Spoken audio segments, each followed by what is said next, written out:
So whatever you cannot perceive through five senses, if you perceive that, then that is called as Vishesh Gyan or extraordinary knowledge. The nature of the universe can be grasped if you know the language of the inanimate, every form, how it is made.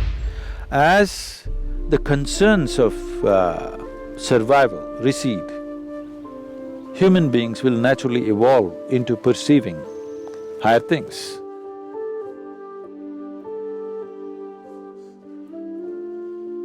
In the yogic system, we look at the human mechanism like this.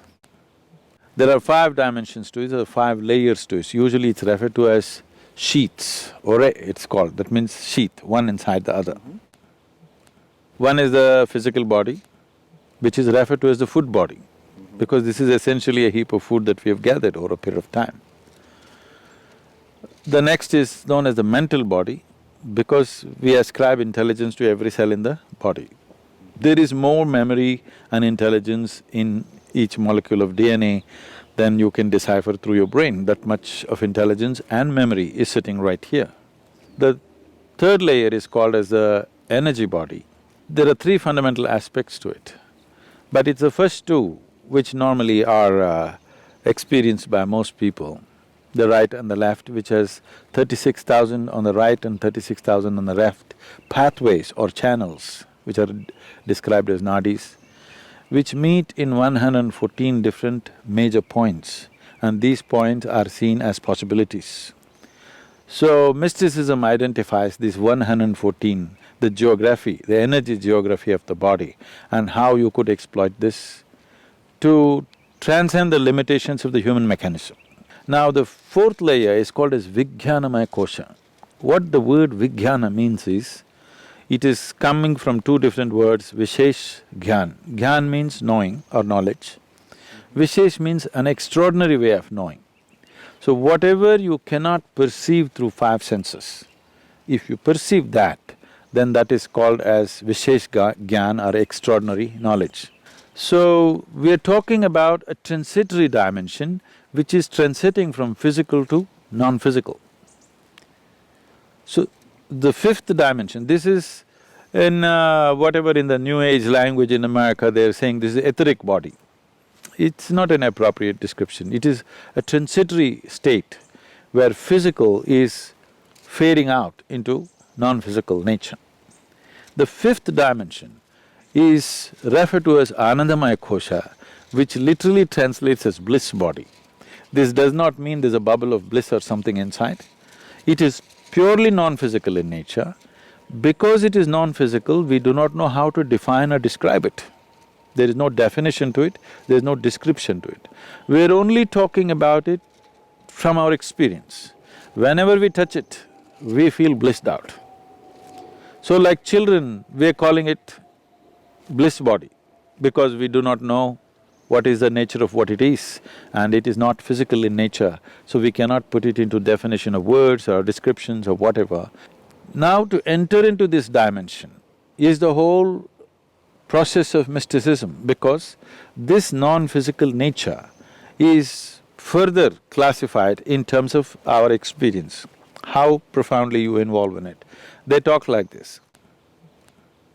You can be in a fine spray of shower from this non-physical and how you will be. Or you can be drenched with it and how you will be. Or you can soak yourself in it and how you will be, like this it is described. In this context, it's a… here I have to surrender my logic a little bit because that's how far my logic will go. What this means is, these are referred to as different dimensions of stillness. How can stillness be of different dimensions? For example, in our experience, if you're… normally a human being is breathing somewhere 12 to 15 times per minute. Breath is very directly connected to how the mental fluctuations happen. I don't know if science has explored this, but in our experience it's very much there. Suppose naturally, not by effort, By doing the right kind of things with your system, naturally if your breath drops below 11, then you begin to understand various reverberations that are happening around you in terms of all the subsonic sounds in which the animals are communicating becomes very obvious to you. If your breath drops below 9, naturally, without controlling it, then what the plants are exuding, the plant life, what it is doing, becomes very obvious to you. If your breath drops below 6, then what the inanimate things, how they're reverberating. This is known as rithambara pragna. That means the reverberations of every form and the sounds attached to it become very clear to you. Or in other words, the nature of the universe can be grasped. If you know the language of the inanimate, every form, how it is made, what is its nature, what it is right now and what it will evolve into, or what it was yesterday and what it is evolved into, all this is becoming apparent to you. As the concerns of survival recede, human beings will naturally evolve into perceiving higher things.